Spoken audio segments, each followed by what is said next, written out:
Hello दोस्तों, कैसे हो आप सब। स्वागत है आपका हमारी नई वीडियो में जिसमें हम कर रहे हैं पार्ट ऑफ स्पीच। आज मैं आपके लिए पार्ट 4 लेके आया हूँ। इसमें हम पढ़ेंगे कि वर्ब कौन कौन सी होती है और वर्ब के टाइप कौन कौन से होते हैं। ठीक है दोस्तों, जैसे हमने पहले देखा था वर्ब कौन कौन सी होती है, जिसमें हमने फाइनाइट और नॉन फाइनाइट दो कैटेगरी में बांटा था, डिवाइड किया था। ठीक है, आज हम देखेंगे कि जो नॉन फाइनाइट वर्ब होती है वो हम कल पढ़ चुके हैं, तो आज हम देखेंगे कि फाइनाइट वर्ब कौन सी होती है। ठीक है दोस्तों, तो स्टार्ट करते हैं सेशन को। देखिए, कल का थोड़ा सा पार्ट रिवाइज कर लेते हैं। वर्ब वर्ब को देख लेते हैं कि वर्ब मैंने आपको बताया था एक ऐसा वर्ड होता है जो हमें यह बताता है कि एक्शन की स्टेट क्या है। ठीक है, ये हमें स्टेट बताता है, यानी किस समय कोई काम हो रहा है या कौन सा काम हो रहा है। जिस वर्ड से हमें इस बात का पता चलता है कि किस समय काम हो रहा है और कौन सा काम हो रहा है, वो वर्ड क्या कहलाता है, वर्ब कहलाता है। ठीक है, देखिए हमने दो कैटेगरी बनाई थी, फाइनाइट और नॉन फाइनाइट। फाइनाइट वर्ब वो होती है जो टेंस और नंबर के अकॉर्डिंग क्या होती है, चेंज होती है। और नॉन फाइनाइट वो होती है जो टेंस और नंबर के अकॉर्डिंग चेंज नहीं होती। अगर दूसरे शब्दों में कहें तो फाइनाइट वर्ब से हमें टेंस का पता चलता है, लेकिन नॉन फाइनाइट वर्ब से हमें टेंस का पता नहीं चलता। जैसे एग्जांपल के लिए कल सेम एग्जांपल ये थे, इसी को रिवाइज कर लेते हैं। जैसे आई लाइक टू प्ले। देखिए यहाँ पर जो लाइक है वो क्या होगा, चेंज होगा। क्यों चेंज होगा, जब यहाँ पे नंबर चेंज होगा या कुछ टेंस चेंज होगा तो इसके अकॉर्डिंग ये क्या होगा, लाइक हो जाएगा, लाइक्स हो जाएगा या लाइक्ड हो जाएगा। तो इसमें चेंज हो रहा है। ठीक है, किसके अकॉर्डिंग टेंस हो रहा है, किसके अकॉर्डिंग चेंज हो रहा है, टेंस और नंबर के अकॉर्डिंग। तो इसलिए ये क्या हो गई, फाइनाइट वर्ब हो गई। लेकिन हम देखें तो टू प्ले और यहाँ पे भी टू प्ले, इनमें कोई चेंज नहीं हो रहा है, इसलिए ये क्या है, ये नॉन फाइनाइट वर्ब है। ठीक है, दो एग्जांपल और है। जैसे शी लाइक्ड टू प्ले, यहाँ पर भी क्या हो गया, लाइक में जो क्या हो गया, चेंज हो गया, और लेकिन टू प्ले में कोई चेंज नहीं हुआ, इसलिए टू प्ले क्या हो गई आपकी, नॉन फाइनाइट वर्ब हो गई।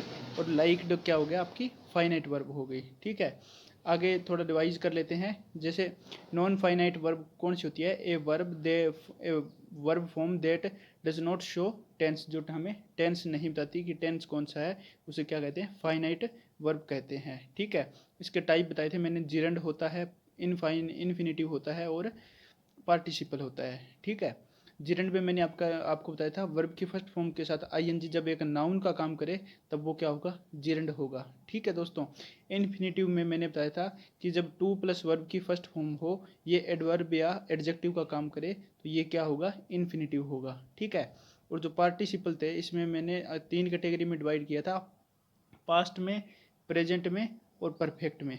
ठीक है, पास्ट में, प्रेजेंट में और परफेक्ट के अंदर। ठीक है, अब आगे चलते हैं। देखिए आज हम करने वाले हैं वर्ब, वो भी कौन सी वर्ब, फाइनाइट वर्ब, क्योंकि नॉन फाइनाइट वर्ब को हमने पिछली वीडियो में कवर कर लिया है। अगर आपने वो वीडियो नहीं देखी है तो जाकर वो वीडियो देखे पहले, तभी ही ये पार्ट जो है समझ आएगा। ठीक है दोस्तों, अच्छा अब देखते हैं हम फाइनाइट वर्ब कौन कौन सी होती है। ठीक है, फाइनाइट वर्ब को सबसे पहले दो पार्ट में डिवाइड किया जाता है, प्रिंसिपल वर्ब और ऑक्सिलरी वर्ब। देखिए इनके अलग भी नाम होते हैं, प्रिंसिपल वर्ब को मेन वर्ब भी बोल दिया जाता है और एक्शन वर्ब भी बोल दिया जाता है। ठीक है, और इस तरफ कौन सी होंगी, ऑक्सिलरी वर्ब होंगी और हेल्पिंग वर्ब होगी।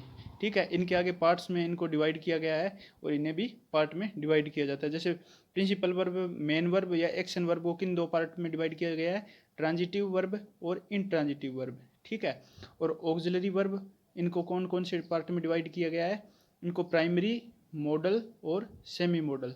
ठीक है, चलिए इनके बारे में विस्तार से पढ़ते हैं, कौन सी वर्ब कैसे परफॉर्म करती है और इनके एग्जाम्पल कौन कौन से हैं। ठीक है, सबसे पहले हम पढ़ेंगे प्रिंसिपल वर्ब और मेन वर्ब। देखिए मेन वर्ब और प्रिंसिपल वर्ब को एक्शन वर्ब भी कहा जाता है, क्योंकि इससे हमें क्या पता चलता है कि कौन सा एक्शन हो रहा है, इस बात का पता चलता है। देखिए प्रिंसिपल वर्ब से हमें टेंस का पता तो चलता ही है, लेकिन सबसे पहले हमें किस बात का पता चलता है, एक्शन कौन सा हो रहा है। ठीक है, जैसे डेफिनेशन देख लेते हैं, main verbs are that verbs that expresses an action, जिससे हमें क्या पता चलता हो, एक एक्शन का पता चलता हो। It gives the basic meaning of an action, ये क्या करती है, एक्शन का अर्थ बताती है कि ये कौन सा एक्शन हो रहा है। जैसे एग्जाम्पल के लिए देख लेते हैं, जैसे ईट, ईट से हमें पता चलता है कि खाना खाया जा रहा है, ठीक है। राइट से पता चलता है कि लिख रहे हैं कुछ।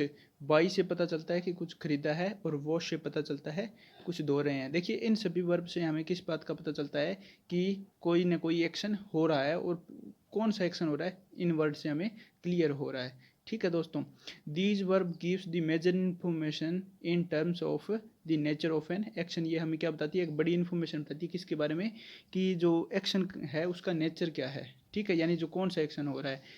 देखिए सिंपली वर्ड्स में देखें कि हमें जिन वर्ड से हमें किसी काम के होने का पता चलता है कि कौन सा काम हो रहा है, उन्हें क्या कहते हैं, प्रिंसिपल वर्ब या मेन वर्ब या एक्शन वर्ब कहते हैं। देखिए आगे चलते हैं। नेक्स्ट है ऑक्सिलरी वर्ब्स। ऑक्सिलरी वर्ब्स को हम हेल्पिंग वर्ब्स भी कह देते हैं, क्योंकि ये क्या करती है, ये एक्शन वर्ब्स के साथ आती है, कभी अकेले नहीं आती, ठीक है। An auxiliary verb does not give the basic meaning of an action on its own, but it is used with a main verb in a sentence to express the time of action। देखिए क्या कह रहा है कि auxiliary verb जो होती है उनका खुद का मीनिंग नहीं होता, ठीक है, उनका खुद का मीनिंग नहीं होता। वो क्या करती है, मेन वर्ब्स के साथ आती है और हमें ये बताती है कि कोई एक्शन जो है उसका टाइम क्या है, जो एक्शन किया गया है उसका टाइम क्या है, वो पास्ट में किया गया है, प्रेजेंट में किया गया है, या फ्यूचर में किया जाएगा। इस बात का हमें किस वर्ड से पता चलता है, ऑक्सिलरी वर्ब से पता चलता है। अच्छा देख लीजिए, देखिए auxiliary verbs express the meaning the time of an action rather than the basic meaning of an action. देखिए ऑक्सिलरी वर्ब या हेल्पिंग वर्ब हमें क्या करती है, टाइम बताती है कि एक्शन जो किया गया है उसका टाइम क्या है, न कि हमें मीनिंग बताती है। लेकिन जो आपकी प्रिंसिपल वर्ब होती है वो हमें उससे हमें ये पता चलता है कि जो एक्शन किया गया है वो कौन सा एक्शन किया गया है। देखिए ऑक्सिलरी वर्ब्स जो यानी जो हेल्पिंग वर्ब होती है उसके एग्जाम्पल कौन कौन से है, इज हो गया, एम हो गया, आर हो गया, वॉज हो गया, वर, हैड, हैज़, हैड, विल। ये क्या होती है आपकी ऑक्सिलरी वर्ब होती है, इन्हें हेल्पिंग वर्ब भी कहा जाता है, ठीक है। आगे देख लीजिए। देखिए कंक्लूजन के तौर पे हम क्या कह सकते हैं कि जो मेन वर्ब होती है वो क्या करती है, बेसिक मीनिंग बताती है, ठीक है, किसका, एक एक्शन का, ठीक है, जिससे हमें किसी कार्य के होने का पता चलता है, किसी कार्य के होने का पता चलता है, उसे क्या कहते हैं, मेन वर्ब कहते हैं। लेकिन जो ऑक्सिलरी वर्ब होती है वो हमें क्या बताती है, टाइम ऑफ एक्शन बताती है। देखिए इसमें हमें पता चलता है कि कौन सा एक्शन किया गया है, ठीक है, मीनिंग ऑफ एक्शन। लेकिन इसमें क्या बताती है, टाइम ऑफ एक्शन, कि कोई जो कार्य किया गया है या किया जा रहा है वो किस टाइम किया जा रहा है, ठीक है। देखिए हिंदी में इसका मीनिंग दिया गया है, अगर आप पढ़ना चाहें तो वो पीडीएफ से पढ़ सकते हैं। देखिए हमने प्रिंसिपल वर्ब और ऑक्सिलरी वर्ब को क्लियर कर लिया है कि ये इनमें डिफरेंस क्या होता है, ठीक है। अब हम पढ़ेंगे कि ऑक्सिलरी वर्ब होती है वो किस किस टाइप की होती है और उसके एग्जाम्पल कौन कौन से होते हैं। देखिए ऑक्सिलरी वर्ब को हम क्या कहते हैं, हेल्पिंग वर्ब भी कह देते हैं। और इसके 3 टाइप होते हैं, कौन कौन से होते हैं, primary auxiliary verb, model auxiliary verb और सेमी मॉडल ऑक्सिलरी वर्ब, ठीक है। अब देखिए इनको अलग अलग पढ़ते हैं, इनका मीनिंग क्या होता है, ठीक है। देखिए प्राइमरी वर्ब्स कौन कौन सी होती है, प्राइमरी वर्ब्स को 3 कैटेगरी में डिवाइड किया जाता है, बी की फॉर्म, डू की फॉर्म और हैव की फॉर्म। बी की फॉर्म कौन कौन सी होती है, इज, एम, आर, वॉज, वर। ये क्या होती है, बी की फॉर्म होती है, ठीक है। और डू की फॉर्म कौन कौन सी होती है, डू, डज, डिड। हैव की फॉर्म कौन कौन सी होती है, हैज़, हैव और हैड। देखिए ये सारी सारी क्या होती है, आपकी प्राइमरी वर्ब्स होती है। ये क्या करती है, मेन वर्ब्स के साथ आती है और हमें ये बताती है कि जो एक्शन किया जा रहा है उसका टाइम क्या है, ठीक है, जो एक्शन किया जा रहा है उसका टाइम क्या है। देखिए नेक्स्ट देखते हैं अपन, जैसे एग्जांपल है, she is wearing A blue dress. उसने क्या कर रखी है, ब्लू साड़ी पहन रखी है। तो यहाँ पे देखिए वियरिंग क्या हो गई, आपकी मेन वर्ब हो गई। लेकिन यहाँ पे इज़ जो है ये क्या बता रहा है कि उसने कब पहन रखी थी साड़ी। इससे हमें एक टेंस का पता चल रहा है, एक्शन के टाइम का पता चल रहा है कि उसने जब ब्लू साड़ी थी वो कब पहन रखी थी। तो इससे हमें पता चल रहा है प्रेजेंट में पहन रखी थी, इज़ वियरिंग, ठीक है, उसने प्रेजेंट में पहन रखी है। देखिए they were singing the national anthem. वो क्या कर रहे हैं, नेशनल एंथम गा रहे हैं, ठीक है। तो इसमें हमें देखिए गा रहे थे, तो वर सिंगिंग है, ठीक है, वर सिंगिंग है, तो यहाँ पे हमें वर से पता चल रहा है कि कौन सा टेंस है यहाँ पे, ठीक है।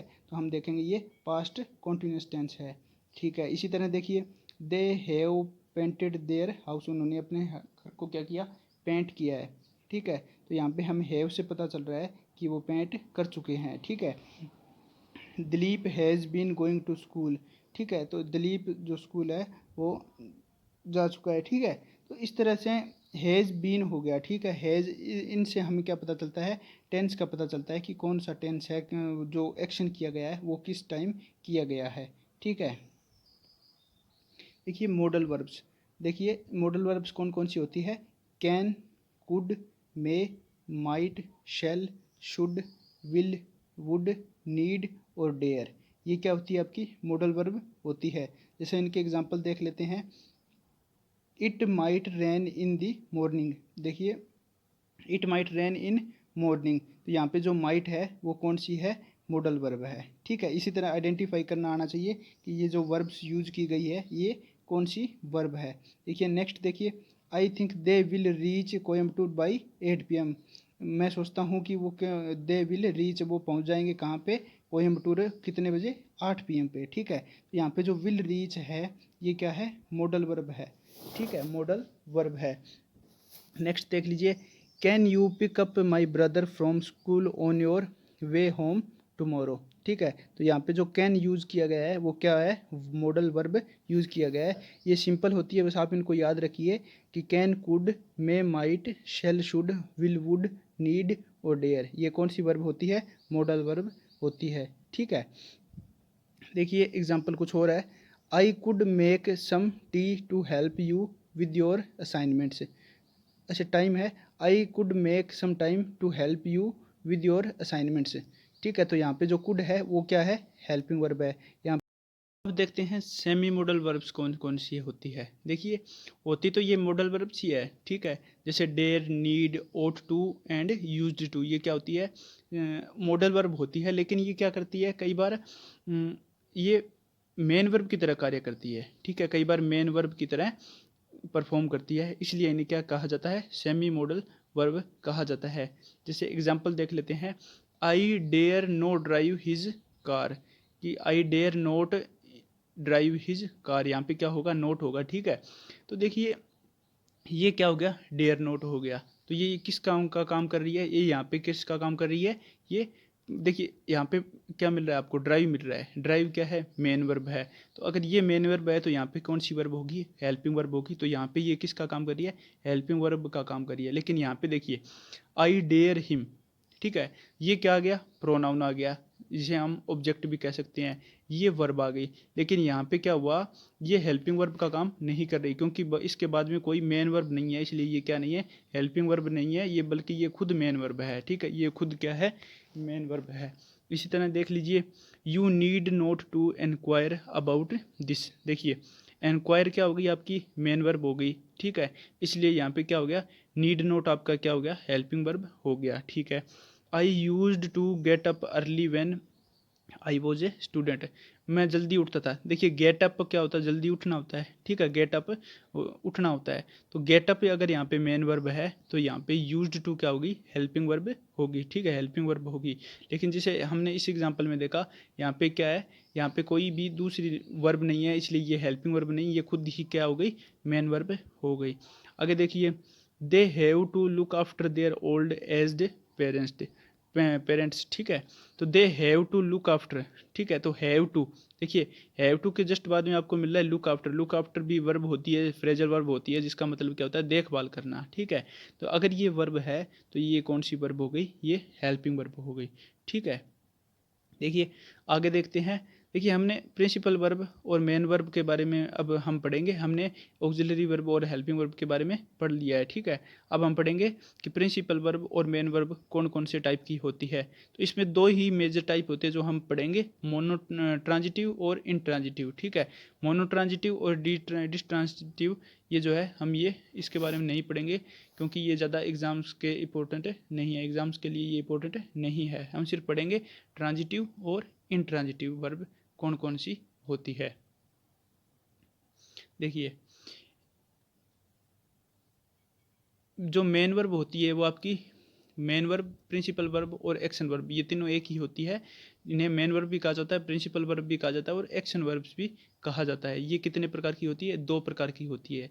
सबसे सिंपल वर्ड में मैं अगर आपको कहूँ कि जो ट्रांजिटिव वर्ब होती है ये अपने बाद में ऑब्जेक्ट लेती है, और इंट्रांजिटिव वर्ब होती है इनके बाद में ऑब्जेक्ट आए या ना आए इससे कोई फ़र्क नहीं पड़ता। लेकिन जो ट्रांजिटिव होती है उनके साथ कंपलसरी होता है क्या? ऑब्जेक्ट लगाना। ठीक है, इसके बाद चाहे डायरेक्ट ऑब्जेक्ट लगाओ चाहे इनडायरेक्ट ऑब्जेक्ट लगाओ, ऑब्जेक्ट लगाना ही पड़ेगा ट्रांजिटिव के बाद। लेकिन इंट्रांजिटिव ऑब्जेक्ट लगाएं या ना लगाएं ये कंपलसरी नहीं है। जब हम वर्ब्स को पढ़ रहे होंगे तब हमें पता चलेगा कि इसके बाद ऑब्जेक्ट लगाना ज़रूरी है या नहीं है। देखिए पॉइंट्स है कुछ, देख लेते हैं कौन कौन से है। कि ए ट्रांजिटिव वर्ब एक्सप्रेस एक्शन और ए डायरेक्ट ऑब्जेक्ट। ठीक है, express action on A direct, कि जो ट्रांजिटिव वर्ब है वो क्या करती है? एक्सप्रेस करती है एक्शन को। कैसे? कि direct object. A transitive verb always demands an object, जैसे मैंने आपको बताया है कि वो क्या करती है? एक हमेशा ऑब्जेक्ट मांगेगी कि हमें अब ऑब्जेक्ट दो।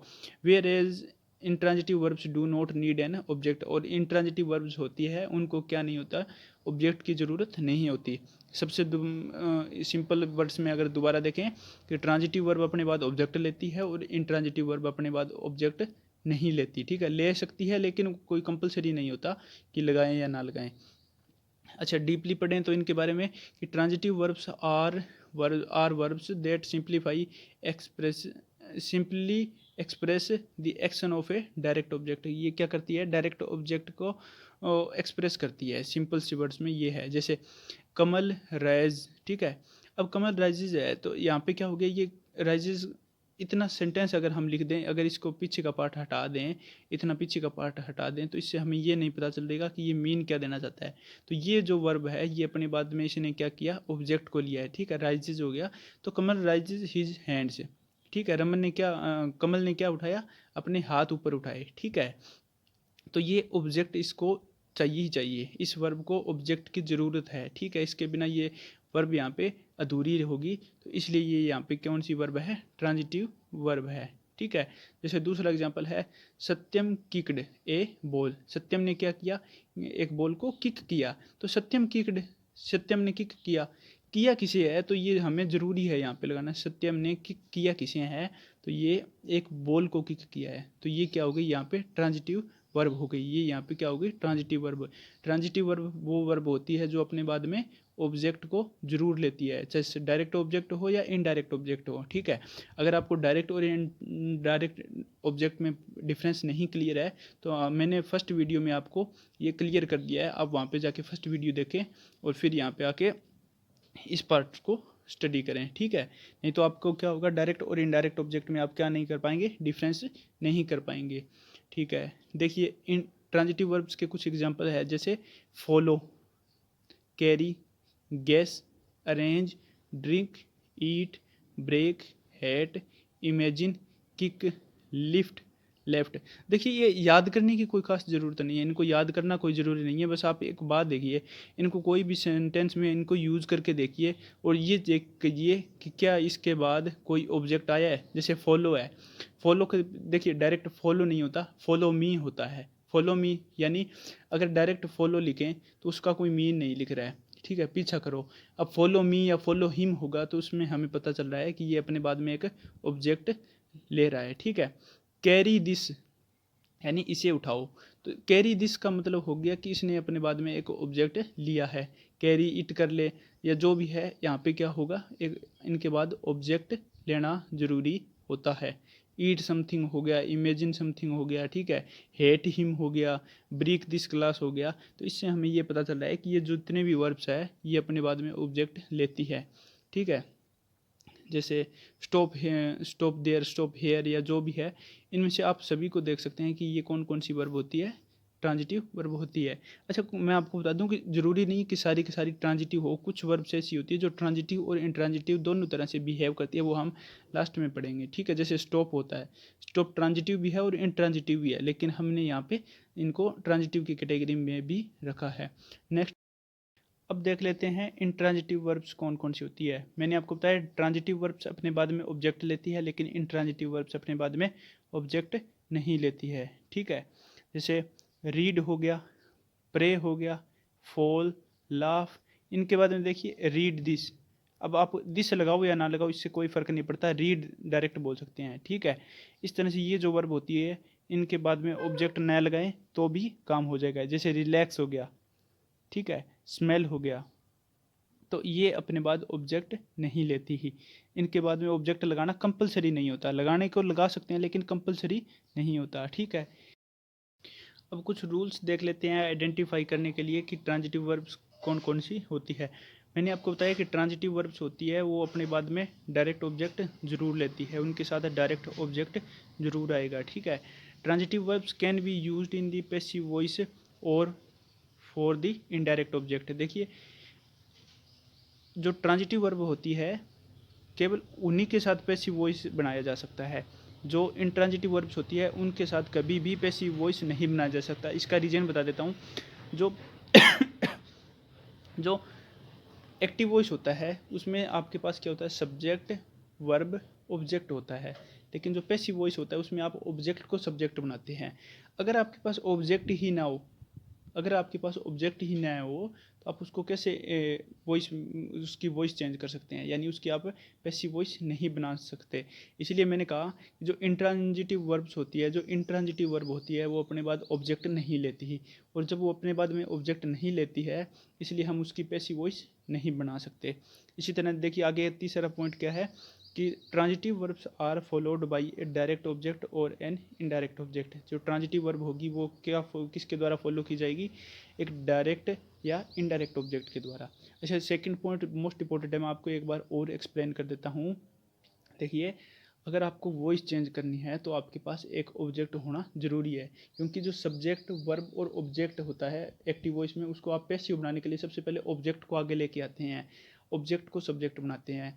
अगर आपके पास ऑब्जेक्ट दिया ही नहीं है तो आप उसको कैसे वॉइस चेंज कर सकते हैं, क्योंकि इंट्रांजिटिव वर्ब में ऑब्जेक्ट नहीं होता इसलिए उनका क्या नहीं बनाया जा सकता, आप पैसिव फॉर्म नहीं बना सकते। अच्छा कुछ एग्जाम्पल देख लेते हैं ट्रांजिटिव वर्ब्स के कौन कौन से होते हैं। जैसे Asha left the bag the book on the table. Asha left the book on the table. अब देखिए आशा लेफ्ट, आशा छोड़ गई। आशा क्या छोड़ गई, ये कंप्लीट करने के लिए यहाँ पे क्या लगाया गया, द बुक लगाया, इसलिए ये क्या हो गई, लेफ्ट क्या हो गई, ट्रांजिटिव वर्ब हो गई। My father wrote me a letter on my birthday. देखिए माई फादर रोट, मेरे पिता ने लिखा। अगर ये पीछे का सेंटेंस हटा दें तो पता नहीं क्या लिखा, तो इस सेंटेंस को कंप्लीट करने के लिए इसने क्या लगाया, मी ए लेटर, यानी मुझे एक पत्र लिखा, तो एक लेटर लिखा। तो my father wrote me a letter on my birthday, इसलिए यहाँ पे रोट क्या होगी, ट्रांजिटिव वर्ब्स हो गई। Can you by me A phone, ठीक है, कैन यू बाई तो क्या तुम खरीद सकते हो। अब क्या खरीदने की बात कर रहा है, ये क्लियर नहीं है। अगर यहाँ पे मीनिंग क्लियर हो जाता तो ये यहाँ पे इंट्रांजिटिव वर्ब होती, लेकिन यहाँ पे क्लियर नहीं हो रहा कि ये क्या खरीदना चाहता है, इसलिए ये क्या हो गई, ट्रांजिटिव वर्ब हो गई। आई बेक्ड ए केक, आई बेक्ड मैंने बनाया, मैंने कुछ खाना बनाया, क्या बनाया ये पता नहीं है, तो इसलिए यहाँ पे क्या हो गया, ये ट्रांजिटिव वर्ब हो गई क्योंकि इसने जस्ट बाद में अपने ऑब्जेक्ट लिया है। इसी तरह कुछ और एग्जांपल्स मैंने आपको दे रखे हैं, अगर आप पीडीएफ से रीड करना चाहें तो ये अच्छे से क्लियर हो जाएंगे, ठीक है। नेक्स्ट देख लेते हैं सम एग्जांपल्स ऑफ इंट्रांजिटिव, यहाँ पे इंट्रांजिटिव वर्ब्स होगा, ठीक है, इंट्रांजिटिव वर्ब होगा, सॉरी बाई मिस्टेक यहाँ पे क्या लिख दिया, ट्रांजिटिव वर्ब लिख दिया है। जैसे do not panic, do not panic इसका मतलब घबराओ मत, ठीक है, घबराओ मत, ये अपने आप में एक कंप्लीट अर्थ दे रहा है, ठीक है। क्यों ना घबराएं या इसके बारे में हमें पता करने की जरूरत नहीं है, सीधा इतना है कि घबराओ मत, तो यहाँ पे हमें क्या हो गया, इसका मीनिंग क्लियर हो गया है, ठीक है। जैसे शी क्राइड, वह रोई, ठीक है, वह रोई, ये अपने आप में एक कंप्लीट मीनिंग है, इसके लिए हमें ये देना जरूरी नहीं है कि क्यों रोई, अगर देना चाहें तो हम दे सकते हैं कि क्राइड फोर हो जाएगा, यहाँ पे आगे कुछ रीजन देना चाहें तो दे सकते हैं।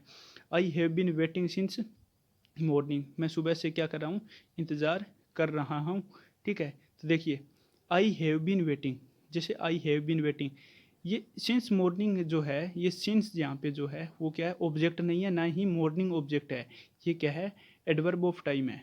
सिंस क्या है, एडवर्ब ऑफ टाइम है, इसलिए यहाँ पे जो इसने क्या नहीं लिया, ऑब्जेक्ट नहीं लिया, इसलिए ये क्या है, एक ये वेटिंग कौन सी वर्ब हो गई, ये इंट्रांजिटिव वर्ब हो गई। यहाँ पे इंट्रांजिटिव वर्ब आएगा, सॉरी बाई चांस मिस्टेक हो गई है, ठीक है। Take a short nap then start, ठीक है। अब स्टार्ट करना, बाद में स्टार्ट करना है, इसके बाद में आपको कुछ ऑब्जेक्ट लेने की ज़रूरत नहीं है, स्टार्ट ए वर्क या कुछ है कि एक बार आराम करो फिर स्टार्ट कर लेना। क्या स्टार्ट करना ये ज़रूरी नहीं है, सिर्फ एक बार आराम करो और बाद में स्टार्ट कर लेना। इसी तरह है अराइव ऑन टाइम। अब ऑन टाइम में ये क्या है, एडवर्ब ऑफ टाइम है, ऑब्जेक्ट नहीं है, ये क्या है, एडवर्ब ऑफ टाइम है, ठीक है। एडवर्ब ऑफ टाइम है, इसलिए अराइव क्या हो गई आपकी, इंट्रांजिटिव वर्ब हो गई। इसी तरह ये सारे जो एग्जांपल है वो कौन से है, इंट्रांजिटिव वर्ब्स के है, इनको आप क्लियर कर सकते हो, ठीक है। जैसे ये देख लीजिए, दी काइट फ्लाई हाई, जो हाई है ये एडवर्ब ऑफ प्लेस है, कितना ऊंचा है ये क्या है, एडवर्ब ऑफ प्लेस है, ठीक है। एडवर्ब ऑफ डिग्री या एडवर्ब ऑफ प्लेस कह सकते हैं इसको। तो ये जो काइट्स है ये क्या कर रही है, फ्लाई कर रही है। इस तरह जो आपके एग्जाम्पल्स है ये सारे सारे आप क्लियर हो जाएंगे अगर आप इनको अच्छे से देखें, ठीक है। तो पीडीएफ से आप इनको बाद में ध्यान से पढ़ लेना, ठीक है। आपको लिखने की कुछ ज़रूरत नहीं है क्योंकि आप पीडीएफ आपको फ्री प्रोवाइड करवा दी गई है। पीडीएफ के लिए पासवर्ड मैं बता देता हूँ, बड़े लेटर्स में POS4, ठीक है, POS4 ये पीडीएफ का पासवर्ड है। अगर आप पीडीएफ डाउनलोड करते हैं तो आप जो पीडीएफ पासवर्ड प्रोटेक्टेड पीडीएफ मिलती है उसमें ये पासवर्ड भरेंगे, ये ओपन हो जाएगी, ठीक है। अगर आपको वीडियो अच्छी लगी है तो प्लीज़ वीडियो को लाइक करें और इस चैनल को सब्सक्राइब करें, ठीक है, और अपने दोस्तों के साथ ज़रूर शेयर करें। थैंक्स।